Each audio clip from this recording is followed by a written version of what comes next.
Hello friends, welcome to Finwise. दोस्तों, Axis का new fund offer चल रहा है जिसका नाम है एक्सिस मल्टी कैप फंड। ये जो एनएफओ है ये 10 दिसंबर तक ओपन है। इसका बेसिक फीचर्स समझ लेते हैं। ये जो एनएफओ है इसका जो बेंचमार्क है वो है निफ्टी 500 मल्टी कैप इंडेक्स 50-25-25। इसका डिस्ट्रीब्यूशन जो है इसके बारे में अपन बात करेंगे आगे चल के। इसमें मिनिमम इन्वेस्टमेंट अमाउंट जो है वो 5000 रुपीज़ का रहेगा और उसके बाद में इन मल्टीपल्स ऑफ ₹1।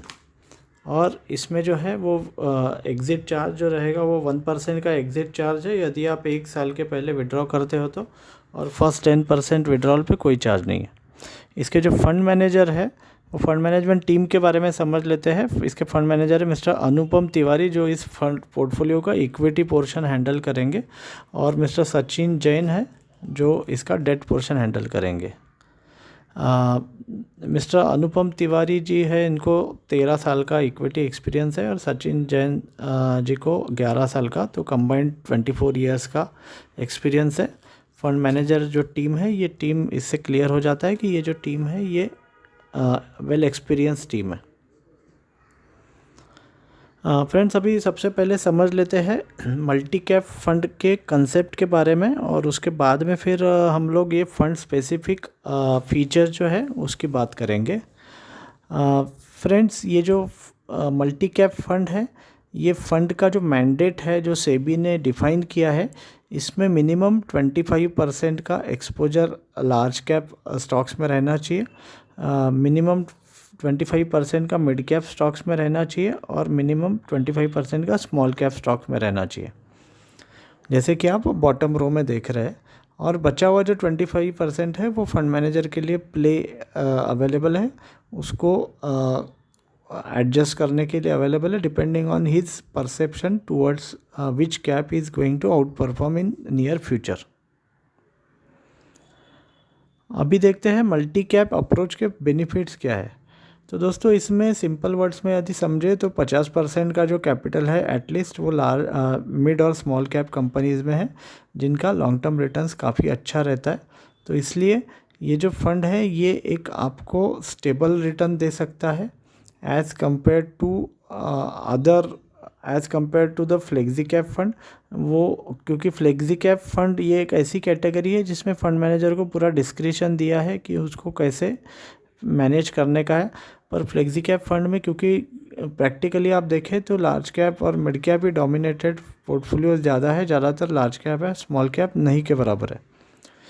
और ये जो मार्केट कैपिटलाइजेशन है ये साइक्लिक चलता है, कभी लार्ज चलता है, कभी मिड चलता है, कभी स्मॉल चलता है। तो ये एक ऑल सीजन इक्विटी फंड हो जाता है। हालांकि इसमें जो रिस्क लेवल है वो रिस्क लेवल थोड़ा सा ज़्यादा रहता है, क्योंकि as compare to flexi cap mid और स्मॉल एक्सपोजर ज़्यादा है। इसीलिए ये जो फंड है ये लॉन्ग टर्म के लिए एडवाइजेबल है। इसमें एलोकेशन बैलेंसिंग होते रहेगा, और बेस्ट आइडियाज़ जो है रिगार्डलेस ऑफ साइज़ ये आपके पोर्टफोलियोज़ में आते रहेगी। और ये एक कंपनी का जो लाइफ साइकिल है वो लाइफ साइकिल को ये जो फंड है ये कैच कर पाएगा। अगले स्लाइड में मैं आपको बताऊंगा कि जो कंपनी का जो लाइफ साइकिल रहता है, ट्रेडिशनल लाइफ साइकिल, वो कैसा रहता है। कोई भी कंपनी जो फॉर्म होती है तो उसकी 3 फेजेस रहती है। एक स्टार्टअप फेज़ रहता है, फिर एक ग्रोथ फेज़ रहता है, और फिर ग्रोथ के बाद में मैच्योरिटी आती है, तो थर्ड फेज़ रहता है मैच्योर फेज़। स्टार्टअप फेज़ में एक नई एस्टेब्लिशमेंट रहती है, इसका ट्रैक रिकॉर्ड अवेलेबल नहीं रहता जो स्मॉल कैप कंपनीज़ में हम देख सकते हैं, और रिस्क लेवल ज़्यादा है, रिवॉर्ड लेवल भी ज़्यादा रहता है। जब कंपनी अपने आप को एस्टेब्लिश करके ग्रोथ फेज़ में आ जाती है तो इसका सुपीरियर ग्रोथ प्रोफाइल बन जाता है, इसमें ट्रैक रिकॉर्ड अवेलेबल रहता है, और क्योंकि ये कंपनी बिजनेस समझती है तो ओवरऑल रिस्क लेवल काफ़ी कम हो जाता है, और ग्रोथ पोटेंशियल का कॉन्फिडेंस लेवल बढ़ जाता है। पर इसके साथ अलग अलग रिस्क कोई भी बिज़नेस में जैसे रहती है, क्योंकि कॉम्पिटिटिव बिजनेसेस रहते हैं तो कंपनी को सस्टेनेबिलिटी का रिस्क हमेशा बना रहता है। जब ये कंपनी ग्रोथ फेज से मैच्योर फेज़ में जाता है और एक वेल एस्टेब्लिश ब्रांड बन जाता है, तो इसमें फिर अपने को एक स्टेबल ग्रोथ देखने को मिलता है, रिड्यूस फ्लेक्सिबिलिटी देखने को मिलता है, क्योंकि इसमें क्योंकि साइज़ बड़ा हुआ रहता है उसका, और एक वेल एस्टेब्लिश बिजनेस मॉडल दिखता है, और रिस्क लेवल मिड कैप से कम रहता है। अभी एक सिंगल पोर्टफोलियो में आप ये तीनों के तीनों फेजेस जो है इसको आप ले सकते हो। लार्ज कैप फंड की यदि बात करें तो लार्ज कैप कंपनीज़, अभी ये फंड स्पेसिफिक हम लोग समझ लेते हैं कि ये फंड क्या करेगा, क्या टारगेट करेगा। तो regardless of the market cap, चाहे स्मॉल कैप रहे, चाहे मिड कैप रहे, चाहे लार्ज कैप रहे। डेफिनेशन के बारे में एक बार मैं रिपीट कर दूं, जो लोग नए हैं थोड़ा इक्विटी इन्वेस्टिंग के बारे में, लार्ज कैप कंपनीज़ वो रहती है सेबी की डेफिनेशन के हिसाब से जो टॉप 100 कंपनीज़ रहती है अकॉर्डिंग टू मार्केट कैपिटलाइजेशन, और मिड कैप कंपनीज़ 101 से 250 है, और स्मॉल कैप कंपनीज़ 250 ऑनवर्ड्स। तो ये सारे कंपनीज़ का जो कंबाइंड पैकेज है वो पैकेज इन्वेस्टर को अवेलेबल हो जाएगा। इसमें फंड टारगेट कर रहा है कि तीनों कैप्स के लीडर्स में निवेश किया जाए, सो दैट पोर्टफोलियो का क्वालिटी बना रहे।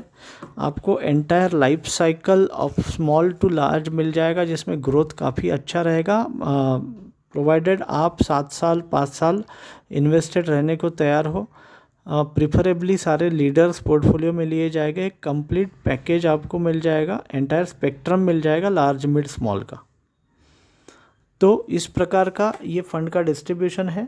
फ्लेक्सी कैप और मल्टी कैप में एक बार मैं चाहूँगा कि आपको डिफरेंस फिर से बता दूँ कि मल्टी कैप में देयर आर कैप्स कि इतने परसेंट में लार्ज और मिड स्मॉल रहना चाहिए, जो कि मिनिमम 25-25-25 है। फ्लेक्सी कैप में ऐसा कोई कैप नहीं है, तो ये एक स्ट्रक्चर डिज़ाइन अप्रोच हो जाता है, पर क्योंकि मिड कैप स्मॉल कैप का एक्सपोजर ज़्यादा रहेगा तो आपको निवेश ज़्यादा रखना समय के लिए रखना चाहिए। यदि मैं बात करूँ इस फंड के बारे में मेरे व्यू की, तो मेरे हिसाब से ये जो फंड है इसका स्ट्रॉन्ग बाय रेटिंग है, क्योंकि आप रिसेंट परफॉर्मेंस भी एक्सिस म्यूचुअल फंड का pre corona even corona period में भी देखेंगे तो एक्सिस म्यूचुअल फंड ने काफ़ी अच्छा परफॉर्मेंस दिया है, स्टेबल रिटर्न दिए हैं, रिस्क एडजस्टेड रिटर्न्स काफ़ी अच्छे रहे हैं।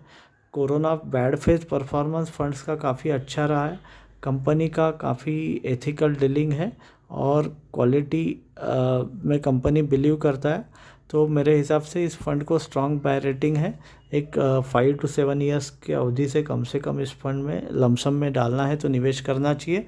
SIP के लिए मिनिमम 3 to 5 ईयर्स का हॉरिजॉन रहना चाहिए। तो मैं आपको ये बता सकता हूँ कि मेरा अपना पैसा मैं ज़रूर इस NFO में निवेश करना चाहूँगा।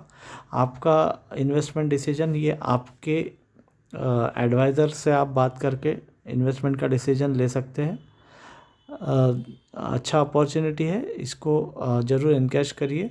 Thank you very much. और यदि आप इस चैनल में नए हो तो इस चैनल में फर्स्ट टाइम आए हो या सब्सक्राइब नहीं किया तो ज़रूर सब्सक्राइब करिए। Thank you friends.